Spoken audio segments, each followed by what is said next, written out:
नमस्कार. आपल्या मुलाची उंची कमी तर नाही ना? हा प्रश्न अनेक पालकांना पडतो. पण काळजी नका करू.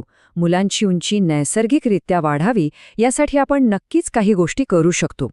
आज आपण अशाच काही सोप्या आणि वैज्ञानिक टिप्स पाहणार आहोत. चला तर मग सुरू करूया. असं अनेकदा होतं की नाही, आपण आपल्या मुलांची उंची नकळतपणे शेजारच्या किंवा वर्गातल्या मुलांबरोबर तपासून पाहतो आणि मग मनात चिंता सुरू होते. पण ही भावना खूपच सामान्य आहे. आणि ही चिंता वाटणं अगदी स्वाभाविक आहे, कारण प्रत्येक पालकाला वाटतं की आपल्या मुलाचा विकास हा सर्वोत्तम व्हावा. आणि चांगली गोष्ट ही आहे की योग्य माहिती आणि योग्य प्रयत्नांनी आपण त्यांच्या वाढीच्या ह्या प्रक्रियेला नक्कीच एक चांगली दिशा देऊ शकतो. मुलांच्या चांगल्या उंचीसाठी आणि त्यांच्या एकूणच शारीरिक विकासासाठी खरं तर 4 गोष्टी खूप महत्त्वाच्या आहेत. आपण यांना वाढीचे 4 आधारस्तंभ असं म्हणू शकतो. तर मग हे 4 आधारस्तंभ आहेत तरी कोणते? ते आहेत योग्य पोषण, पुरेशी झोप, नियमित व्यायाम आणि हो, सूर्यप्रकाश. आता आपण यातल्या प्रत्येक मुद्द्याबद्दल जरा सविस्तर बोलूया. चला, आपल्या पहिल्या आणि सगळ्यात महत्त्वाच्या आधाराबद्दल बोलूया. तो म्हणजे पोषक आहार. जसं एखाद्या इमारतीसाठी पाया मजबूत लागतो ना, अगदी तसंच शरीराच्या वाढीसाठी योग्य पोषण हे आवश्यकच आहे. म्हणजे बघा, दूध, दही, पनीर यातून कॅल्शियम मिळतं, जे हाडांसाठी खूप गरजेचं आहे. अंडी, डाळी आणि कडधान्यांमधून मिळणारं प्रोटीन हे शरीराच्या वाढीला मदत करतं. आणि हो, फळं आणि ताज्या हिरव्या भाज्यांमधून मिळणारी जीवनसत्व तर विसरून चालणारच नाहीत. आपला पुढचा मुद्दा आहे पुरेशी झोप.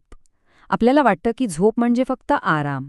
पण मुलांच्या वाढीसाठी झोप ही एक खूप महत्त्वाची आणि सक्रिय प्रक्रिया आहे. हे असं आहे की जेव्हा मुलं गाढ झोपलेली असतात तेव्हा त्यांच्या शरीरात ग्रोथ हॉर्मोन म्हणजे वाढीसाठीचं एक महत्त्वाचं संप्रेरक सर्वात जास्त तयार होतं. त्यामुळे जेवढी चांगली आणि शांत झोप तेवढीच चांगली वाढ. मग प्रश्न येतो की किती झोप पुरेशी आहे? तर साधारणपणे 3 ते 10 वर्षांच्या मुलांसाठी दररोज रात्री 9 ते 11 तासांची शांत झोप खूप महत्त्वाची मानली जाते. चला आता तिसऱ्या आधाराकडे वळूया, जो आहे व्यायाम आणि खेळ. योग्य आहाराप्रमाणेच रोजची शारीरिक हालचाल ही सुद्धा मुलांच्या वाढीसाठी तितकीच गरजेची आहे. दोरीवरच्या उड्या मारणं, कुठेतरी लटकणं, धावणं, सायकल चालवणं आणि पोहणं यांसारखे खेळ उंची वाढवण्यासाठी विशेष फायदेशीर ठरू शकतात, कारण यामुळे स्नायू आणि हाडं ताणली जातात आणि वाढीला चालना मिळते. आणि आपला चौथा आणि शेवटचा आधारस्तंभ आहे सूर्यप्रकाश. हो, बरोबर ऐकलत. सूर्यप्रकाश हाडांच्या मजबूतीसाठी हे खूपच आवश्यक आहे. दररोज सकाळी कोवळ्या उन्हात फक्त 15 ते 20 मिनिटं खेळल्याने शरीराला नैसर्गिकरित्या व्हिटॅमिन डी मिळतं. आणि हे व्हिटॅमिन डी आपण जे कॅल्शियम खातो ते शरीरात शोषून घ्यायला मदत करतं, ज्यामुळे हाडं मजबूत होतात. बरं, काय करायला हवं हे तर आपण पाहिलं. पण मुलांच्या वाढीमध्ये अडथळा आणणाऱ्या काही सवयी टाळणंही तितकंच महत्त्वाचं आहे. एका बाजूला आहे की रोज खेळायला हवं, तर दुसऱ्या बाजूला काही गोष्टी टाळायला हव्यात, जसं की जंक फूड, खूप जास्त वेळ मोबाईल किंवा टीव्ही बघणं आणि अपुरी झोप. ह्या गोष्टी मुलांच्या नैसर्गिक वाढीच्या आड येऊ शकतात. या सगळ्या गोष्टींबरोबरच एक खूप महत्त्वाचा मुद्दा लक्षात ठेवणं गरजेचं आहे, तो म्हणजे अनुवंशिकता. आणि गरज पडल्यास तज्ज्ञांचा सल्ला कधी घ्यावा हेही पाहूया. मुलांची उंची बऱ्याच अंशी त्यांच्या आईवडिलांकडून मिळालेल्या जनुकांवर म्हणजेच जीन्सवर अवलंबून असते. यालाच आपण अनुवंशिकता म्हणतो. त्यामुळे आपल्या अपेक्षा वास्तववादी असणं महत्त्वाचं आहे. आणि ही गोष्ट नेहमी लक्षात ठेवावी.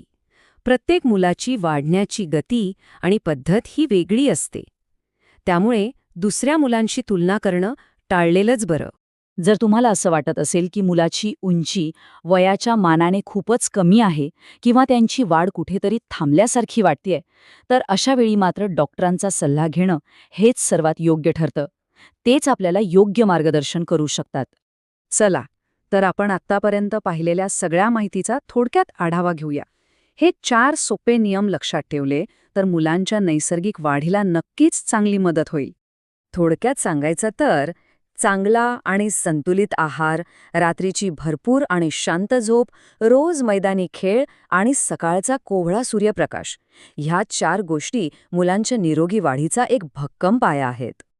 आणि शेवटी एक महत्त्वाचा प्रश्न, मुलांची फक्त उंची वाढवणं हे आपलं ध्येय नसावं, तर त्यांच्या संपूर्ण विकासाच्या या नैसर्गिक प्रवासात आपण त्यांना एक आनंदी आणि निरोगी वातावरण कसं देऊ शकतो याचा विचार करणं जास्त महत्वाचं आहे.